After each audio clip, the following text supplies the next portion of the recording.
Hola, bos días. Cedo pola mañán, sin peinar, en pixama, iso sí, ca cara lavada. Solo veño a comentarvos que estou vendo moita xente crispada e outra que é cizaña. Día sí e día tamén, nas redes sociais, coas críticas, critica todo. Bueno, quen me coñece mínimamente, sin ir moi alá, sabe que eu son unha persona moi crítica. En xeral e en particular co goberno, co que estea, ou ca xente que está no hemiciclo. Pero fíxate, son moi consciente de que o que valía para onte xa non vale para hoxe. E o que vale para hoxe xa non vai a valer para mañá. Estamos en continuo movimento e isto estáse movendo de un xeito moi rápido. Levamos, eu creo que son 20 días, 19 días, non sei canto. Neste momento, que xa a xente está crispadísima, que eu xa vin persoas insultando de mala maneira polas fiestras a quen pasaba pola rúa, xente que lle entraba o trapo, que lle contestaba, que se armaba unha gresca de tres pares. A xente está moi nerviosa, porque levamos moitos días e aínda quedan outros moitos. Non? Isto non é como ao principio, isto xa é outro escenario distinto e mañá será outro escenario distinto.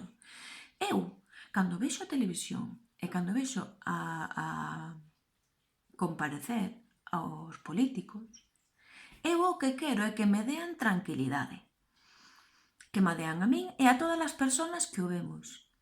Non me interesa nin o máis mínimo que haxa buitres diante intentando desestabilizar o goberno que temos, que neste momento é a nosa tabla de salvación. Non me interesa xente que estea buscando carroña, non me interesa xente que se dedique a que as persoas que o están vendo se cabreen, se enoxen. Mira, esas persoas que día si e día tamén estades metendo cizaña nas redes sociais, por exemplo, pídovos que fagades un mínimo exercicio. Seguramente non me fagades ni puñetero caso, pero fíxate, un mínimo exercicio. Plantéxate que o que ti faz surte efecto. E a xente, no estado no que está de nerviosismo, se empeza a cabrear. E cada vez máis. E se empeza a frustrar. E se empeza a crispar.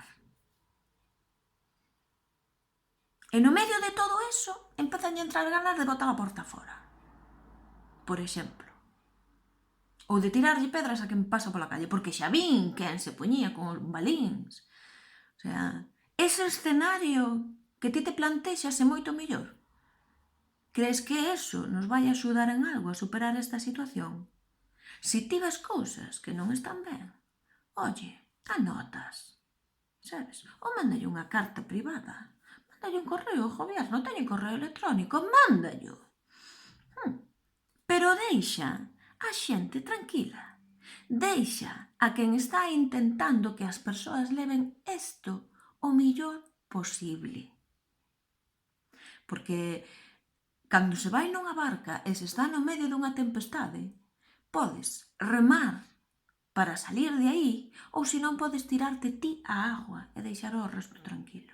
Esa é a miña recomendación do día. A ver que vos parece.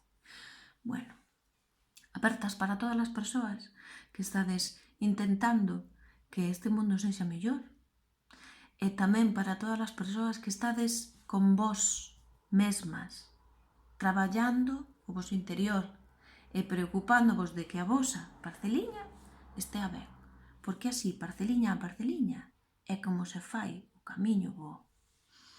Ala, bicos, que vaya ben, que boa falta fai.